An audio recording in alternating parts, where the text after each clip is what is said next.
Hai sahabat, selamat pagi. Salam bilioner. Jumpa lagi di channel You The Billion. Hari ini kita membahas The Science of Lucky. Of Lucky. 12 rahasia menciptakan keberuntungan secara ilmiah. Penulisnya Bong Chandra, penerbitnya Elec Media Komputindo. National bestseller loh. Ini buku terlaris. Bukunya luar biasa, saya udah baca. Terima kasih sebelumnya Anda sudah berkunjung di channel You The Billion, dan saya percaya tidak ada yang kebetulan, semua sudah ada dalam rencananya. Yakin dan percaya You The Billion akan memberikan banyak inspirasi buat Anda semua yang akan mengubah cara Anda berpikir dan menambah pengetahuan Anda pastinya, serta mengubah cara pandang Anda dalam menjalani kehidupan. Siapkan catatan, catat yang penting-penting, yang menurut Anda, wah ini cocok nih buat saya. Are you ready?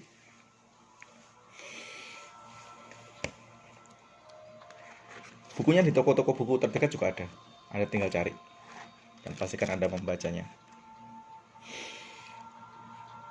Orang beruntung adalah orang sial yang keras kepala dalam mengejar keberuntungannya. Keberuntungan adalah sebuah topik yang dibicarakan hampir di seluruh dunia. Namun, sebagian besar keberuntungan dibahas secara mistis dan spiritual. Ya, pergi ke gunung-gunung mungkin, pergi ke orang-orang pintar untuk mencari kekayaan. Hal inilah yang menyebabkan keberuntungan lebih populer bagi bangsa timur dibandingkan dengan bangsa barat. Di abad 21 ini, metode Feng Shui masih menjadi solusi favorit bagi masyarakat untuk memperoleh keberuntungan. Metode tersebut diadaptasi melalui 5 elemen yang berada di alam semesta. Namun, metode tersebut tidak dapat dipahami oleh masyarakat luas. Saya pribadi belum pernah menerapkannya. Banyak buku yang membahas tentang keberuntungan dari sisi spiritual, namun tidak banyak buku yang membahas keberuntungan dari sisi ilmiah. Buku The Science of Luck akan menjadi kabar baik bagi Anda yang selama ini ingin menciptakan keberuntungan Anda sendiri secara ilmiah. Kata ilmiah berarti bahwa keberuntungan bukan hanya milik orang-orang tertentu, tetapi milik semua orang yang memiliki pengetahuan untuk menciptakannya. Jadi keberuntungan harus diciptakan.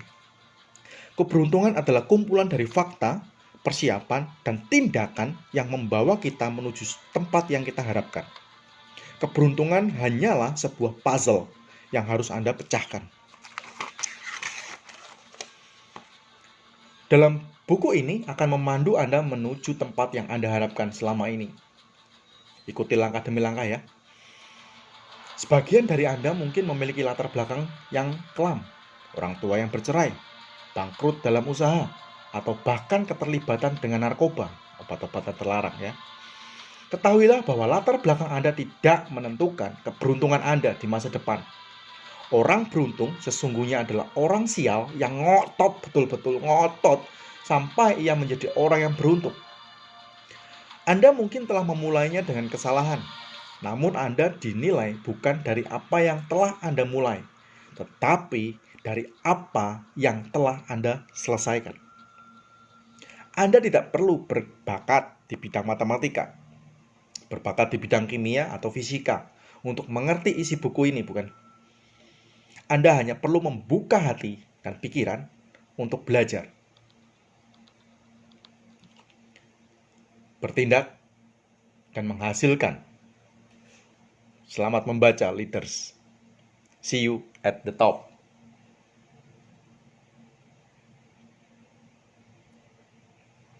Bong Chandra ya, author riset, developer, author motivator. Bad day, good day. Beruntung dan sial.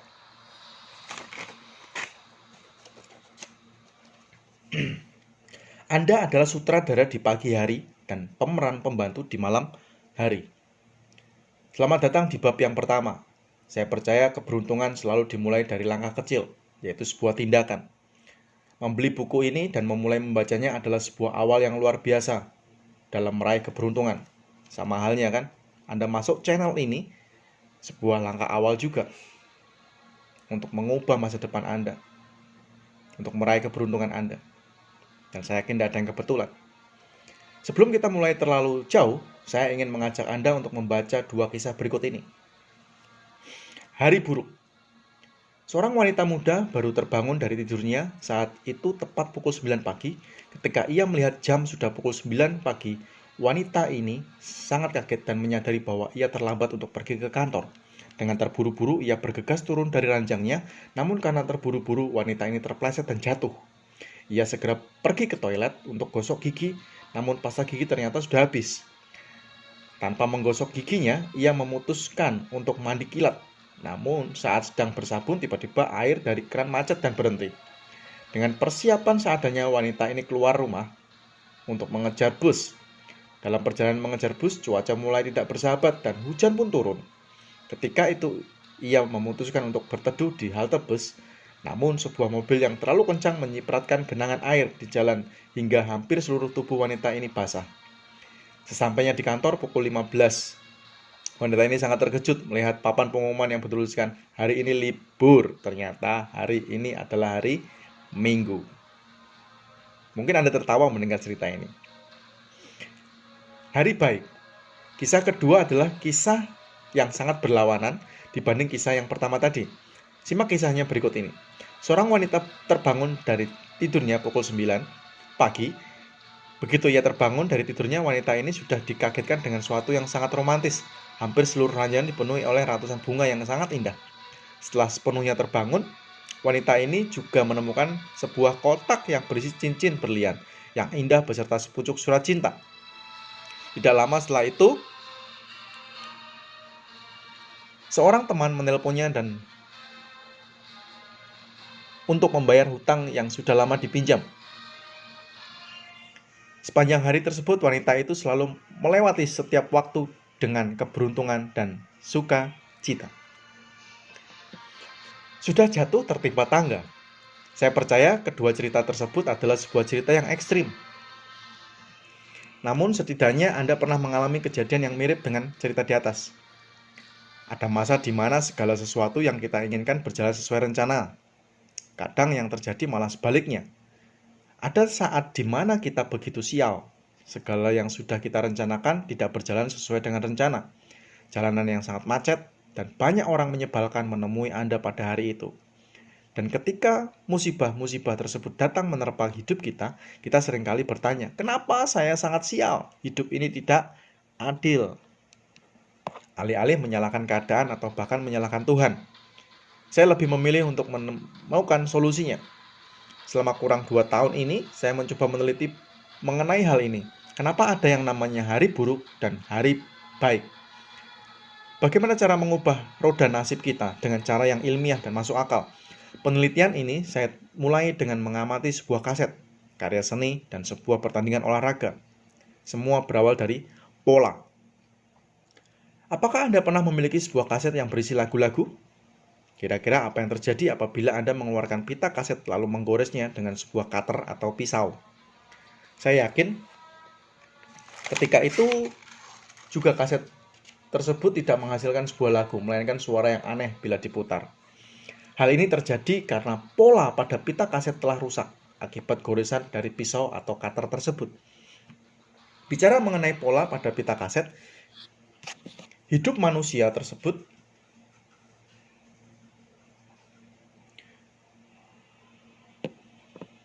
memiliki pola yang hidup kita seperti lagu pada pita kaset. Pola pada hidup kita dibagi menjadi 2, pola yang baik dan pola yang buruk. Pada saat saya mengarang buku pertama saya yang berjudul Unlimited Wealth, saya seringkali menemukan hambatan. Ide-ide yang kreatif terkadang tidak sesuai, tidak muncul, justru di saat kita membutuhkannya. Pada saat itu, semakin saya memaksa ide tersebut keluar, semakin sulit ide itu keluar. Tanpa saya sadari, saya telah terjebak dalam sebuah pola. Setelah cukup lama menunggu, ide tersebut keluar. Saya memutuskan untuk beristirahat sejenak dan melakukan aktivitas seperti browsing internet atau mendengarkan lagu. Tring! Tiba-tiba, sebuah ide yang cemerlang muncul di pikiran saya dan saya pun dapat kembali menulis buku. Awalnya saya menilai bahwa ide tersebut muncul karena kebetulan. Namun, seiring berjalannya waktu, saya mulai menyadari kalau ide tersebut muncul karena pola lama. Saya telah rusak. Sama seperti pita kaset yang digores.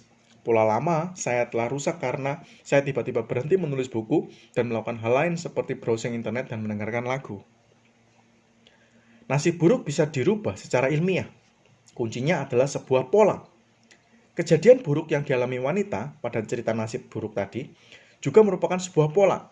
Semakin kita mengalir mengikuti sebuah pola, baik atau buruk pola itu, mungkin sulit kita keluar dari pola tersebut. Hal yang harus kita lakukan adalah merusak pola tersebut, menggores pita kaset dengan pisau, dengan melakukan hal lain yang tidak berhubungan. Contohnya, seorang yang sedang dalam keadaan marah akan mendadak tenang hatinya setelah ia mandi dengan air yang hangat. Atau kalau Anda biasa dengan air dingin, mandi air dingin. Hal yang sama juga sering dilakukan pada saat pertandingan basket. Pada saat salah satu tim basket sedang mengalami kekalahan dan banyak kecolongan angka, pelatih tim tersebut biasanya meminta untuk time out, untuk menghentikan pertandingan, untuk merusak pola.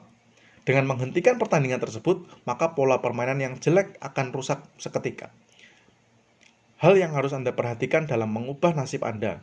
Yang pertama nih, lakukan hal ekstrim atau positif yang tidak berhubungan. Pola dapat kita ubah dimanapun dan kapanpun kita inginkan. Namun, pola tidak akan berubah hanya dengan melakukan hal lain yang tidak berhubungan. Sebagai contoh, bila kita hanya menggosok pita kaset dengan tangan kita misalnya, maka lagu pada kaset tersebut belum tentu rusak. Anda perlu lebih dari sekedar merusak pola. Anda perlu melakukan sesuatu yang sedikit ekstrim untuk merusak pola. Suatu ketika, Anda sedang asik berbincang-bincang dengan seorang teman. Saat Anda sedang berbicara mengenai topik yang sedang hangat di masyarakat, tiba-tiba sebuah petir menggelegar. Yang sangat keras, suara petir yang begitu mengagetkan langsung menghentikan dan memotong percakapan Anda dengan teman Anda. Setelah rasanya kaget, Anda mulai hilang. Anda memutuskan untuk melanjutkan percakapan. Namun apa yang terjadi? Anda benar-benar lupa topik apa yang tadi sedang dibicarakan. Kenapa tiba-tiba kita lupa topik yang sedang kita bicarakan sebelumnya? Itu terjadi karena pola kita telah dirusak oleh sesuatu yang ekstrim. Dalam hal ini, sesuatu yang ekstrim tersebut adalah petir. Jadi untuk mengubah peruntungan Anda perlu merusak pola dengan sesuatu yang ekstrim, yang positif. Saya sengaja menyebutnya ekstrim positif karena banyak orang yang ingin menyelesaikan pola masalah dalam hidupnya dengan melakukan hal yang ekstrim negatif, seperti bunuh diri, memakai obat-obatan terlarang, dan lain sebagainya. Berikut beberapa hal yang bisa Anda lakukan untuk merusak pola: mandi air hangat atau air dingin, menyetel musik yang sangat keras, tentu hal ini musik yang positif tentunya, atau instrumen-instrumen yang membangkitkan semangat, memasak makanan instan atau tidur. Lakukan dengan cepat. Hal kedua yang perlu Anda perhatikan dalam merusak pola adalah kecepatan. Kecepatan akan membuat kesempatan kita untuk berpikir semakin kecil. Apabila Anda sedang terjebak dalam pola mood yang buruk misalnya, rusaklah pola Anda dengan lari pagi dan lakukanlah dengan cepat. Sesuatu yang dilakukan dengan cepat akan membuat otak kita sulit berkonsentrasi pada pola lama. Inilah kesempatan terbaik untuk memasukkan pola baru yang lebih positif. Ganti suasana. Salah satu klub sepak bola terbesar di dunia mengajak pada pemainnya untuk bersenang-senang satu hari sebelum pertandingan final. Hal ini dipercaya dapat merusak pola ketegangan yang dihadapi para pemainnya saat menjelang pertandingan final. Ternyata strategi ini terbukti efektif. Para pemain bermain dengan lepas tanpa tekanan dan berhasil meraih kemenangan. Suasana memegang andil penting dalam membentuk pola. Sama halnya yang terjadi di kota besar seperti Jakarta. Banyak penduduk Jakarta memiliki tingkatan stres yang sangat tinggi. Hal ini disebabkan suasana kota Jakarta yang macet, polusi, banjir, dan sebagainya. Dalam keadaan stres dan penat, kita akan sangat sulit dalam menemukan sebuah ide. Masyarakat Jakarta seringkali memanfaatkan waktu senggangnya untuk pergi bertamasya keluar kota untuk mencari suasana yang baru. Cara ini dinilai sangat efektif dalam memunculkan ide-ide kreatif. Ubah gerakan Anda. Hal terakhir yang dapat mengubah pola Anda adalah gerakan. Saya ingin membagikan pengalaman pribadi saya waktu saya tidur siang. Pada saat itu, saya rasakan bukanlah kebugaran tetapi sebaliknya. Semakin lama saya berbaring di ranjang, saya semakin tidak bertenaga, yang berujung kemalasan. Rasa malas saya baru benar-benar hilang ketika saya memaksakan diri saya untuk beranjak dari ranjang dan berdiri. Kenapa tiba-tiba rasa malas saya hilang seketika? Jawabannya ada pada gerakan tubuh saya. Gerakan pada saat itu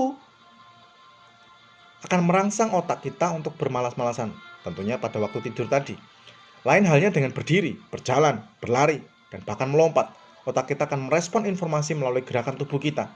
Jadi, bila kita ingin mengubah pola lama, ubahlah gerakan tubuh Anda. Ingat, keberuntungan akan berpihak kepada orang yang rajin. Kerajinan kita dibentuk dari mood, dan mood kita dibentuk oleh gerakan.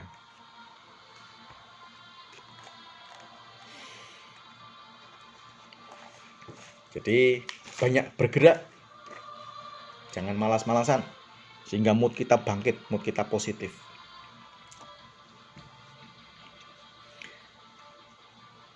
Uang tidak bisa membeli keberuntungan. Uang tidak bisa membeli keberuntungan. Mata uang keberuntungan adalah rasa layak. Nah, ini ada sebuah cerita nih, bagus banget nih. Anak dengan roti gandum. Pada suatu hari ada seorang anak yang memiliki impian untuk bisa memiliki kapal mewah. Yang kita kenal dengan Star Cruise. Untuk mencapai impiannya, anak ini bekerja dengan keras dan menabung sepanjang hidupnya untuk dapat mewujudkan impiannya tersebut. Ia menabung hari demi hari, bulan demi bulan, dan tahun demi tahun. Pada suatu hari tercapailah impiannya yang sudah terpendam sekian lama. Ia berhasil mengumpulkan sejumlah uang yang kemudian ia pergunakan untuk membeli sebuah tiket 3 hari 3 malam untuk melakukan perjalanan di suatu tempat yang indah dengan menaiki Star Cruise super mewah tersebut. Namun tanpa disadari, anak ini hanya menyisakan sedikit uangnya saja untuk dapat bertahan hidup di atas kapal itu. Alhasil, karena ia hampir mengorbankan seluruh uangnya, maka ia harus berhemat agar dapat bertahan dalam perjalanannya.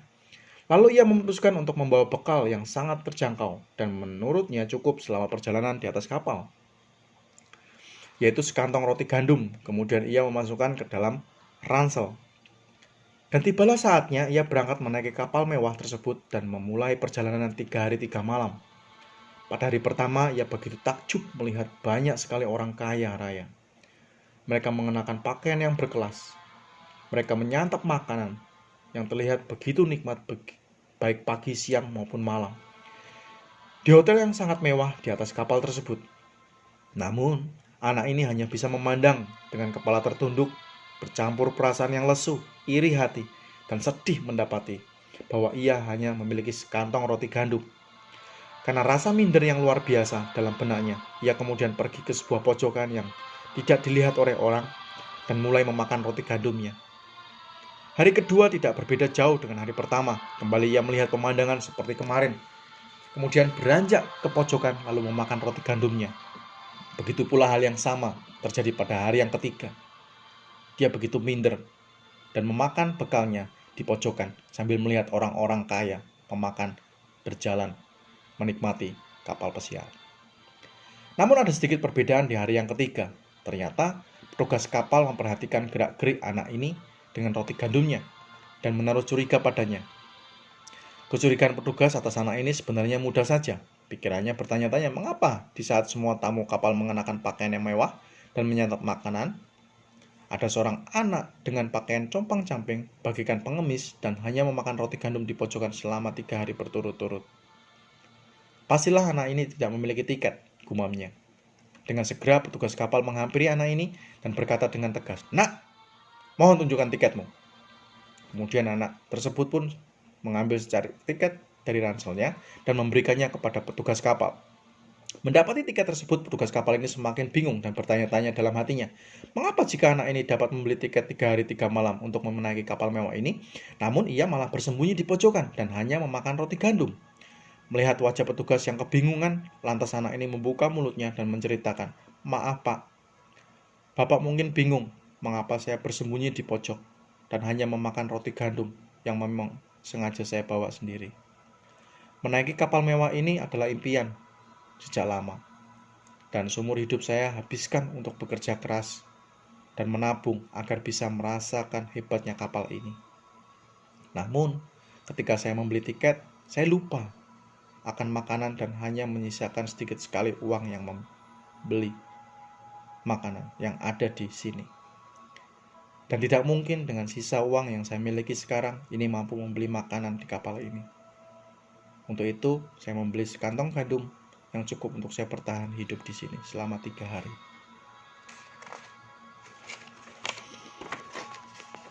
Seketika itu juga, sang petugas kapal tertawa terbahak-bahak. Kemudian ia berkata kepada anak tersebut, "Hei nak, apakah kamu tahu apabila kamu membeli tiket untuk menaiki kapal ini selama 3 hari 3 malam, itu sudah termasuk dengan segala makanan, hotel bintang 5, dan seluruh fasilitas yang ada di kapal ini?" Ketika mendengar perkataan petugas kapal tadi, anak itu begitu menyesal dan perasaan ingin sekali untuk kembali ke hari pertama di mana ia menaiki kapal tersebut. Namun, sayangnya tidak ada waktu yang bisa diputar kembali. Rasa layak lebih mahal dari sebuah tiket.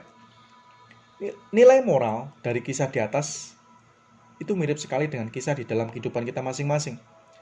Seringkali banyak orang yang telah membayar harga dari tiket tersebut. Seringkali orang bekerja keras dalam hidupnya demi mencapai apa yang menjadi impiannya. Namun yang mau saya katakan di sini adalah bekerja keras saja itu tidak cukup. Anda perlu merasa layak untuk bisa mendapatkan apa yang sudah Anda bayarkan, yaitu harga dari kerja keras Anda.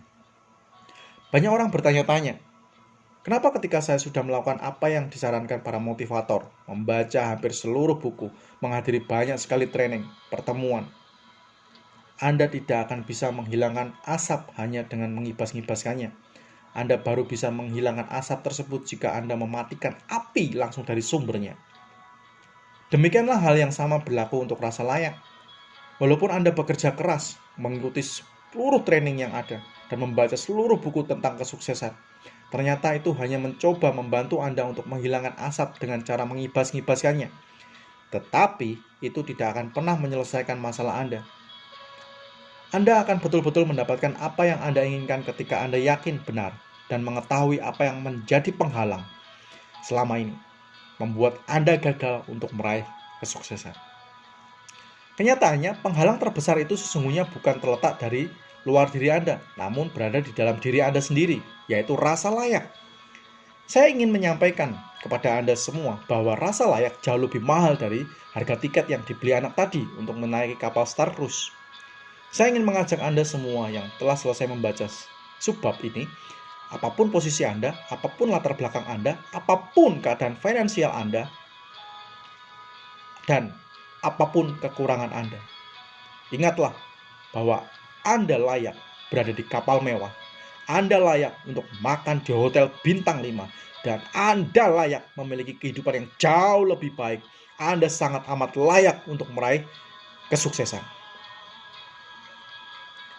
Diusir dari kursi VIP.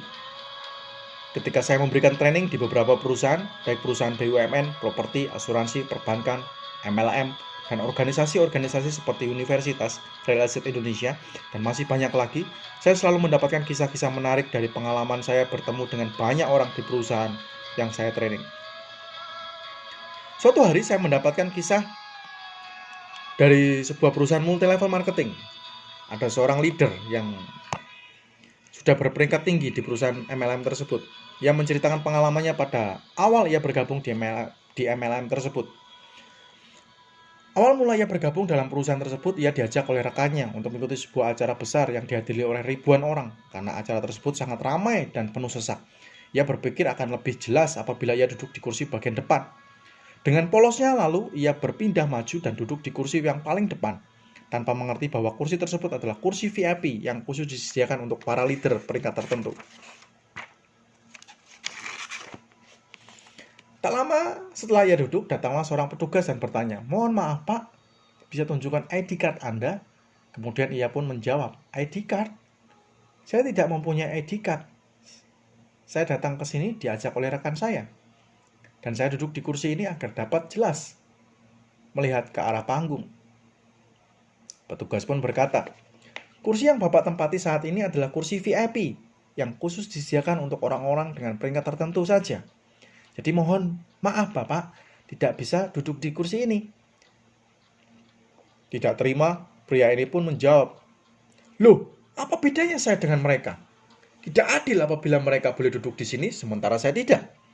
Petugas kemudian mencoba untuk menjelaskan bahwa kursi tersebut hanya untuk orang-orang yang telah mencapai peringkat tertentu, dan secara sangat halus agar tidak menyinggung perasaan pria ini.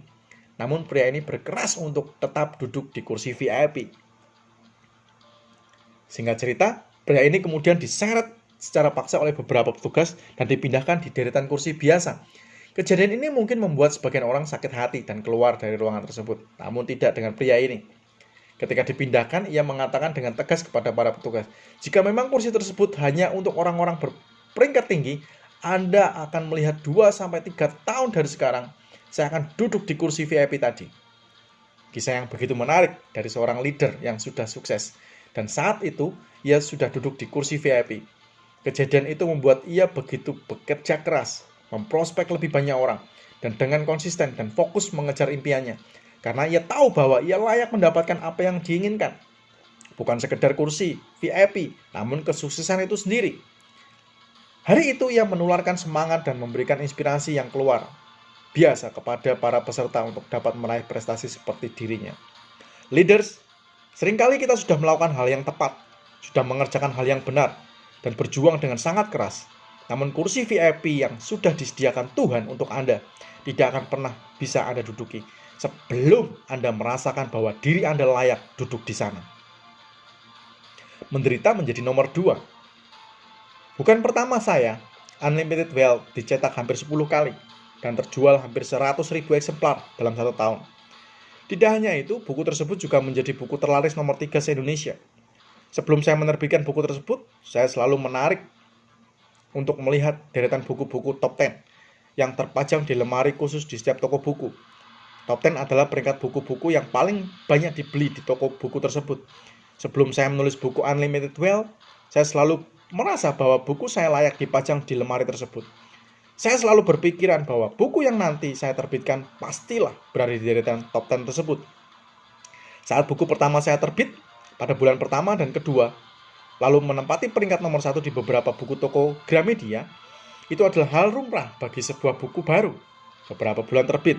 Namun saya mendapati informasi bahwa menurut pengalaman dari beberapa penulis buku, setelah 6 bulan terbit biasanya sebuah buku akan keluar dari lemari top 10. Artinya keluar dari peringkat 1 sampai 10 buku terlaris. Ternyata apa yang dikatakan oleh para pengarang buku tersebut, saya itu tepat dan benar adanya.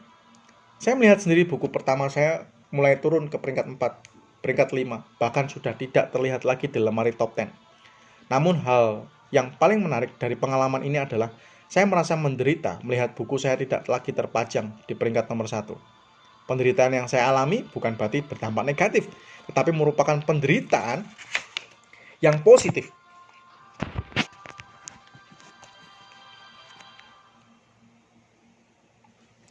Kala itu saya tetap bersyukur atas prestasi saya, di mana buku saya menjadi peringkat nomor 2, nomor 5, ataupun berada di peringkat nomor 6. Tetapi saya memiliki suatu perasaan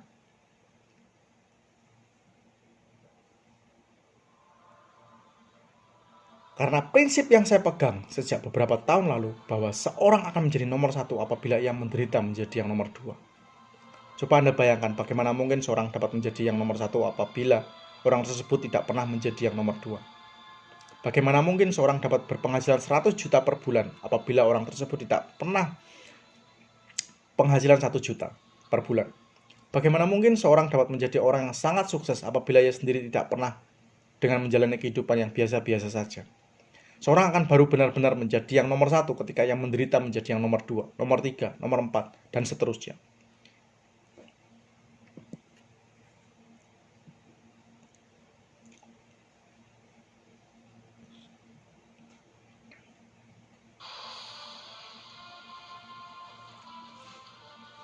Bagaimana dengan diri Anda? Apakah Anda sudah merasa layak dan berada di puncak sukses? Saya ingin beritahukan kepada Anda bahwa di puncak sangatlah menyenangkan, dan di atas puncak sana hanya terdapat sedikit orang saja. Maukah Anda berdiri di puncak? Rasakanlah bahwa Anda layak menjadi nomor 1. Rasakan.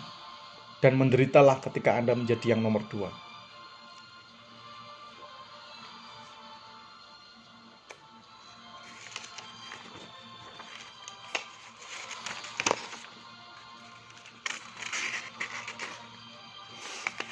Rasa layak diciptakan oleh diri sendiri. Kita lanjutkan untuk seri berikutnya. Bersambung. Untuk seri hari ini cukup sekian. Bila ini menjadi inspirasi buat Anda, bahwa rasa layak itu sangat penting sekali. Dan Anda layak untuk sukses. Anda layak untuk berhasil. Anda layak untuk menjadi yang nomor 1. Sukses buat Anda semua. Fokus pada impianmu. Dan bangun terus rasa layak bahwa Anda layak untuk sukses. Selamat pagi. Salam bilioner.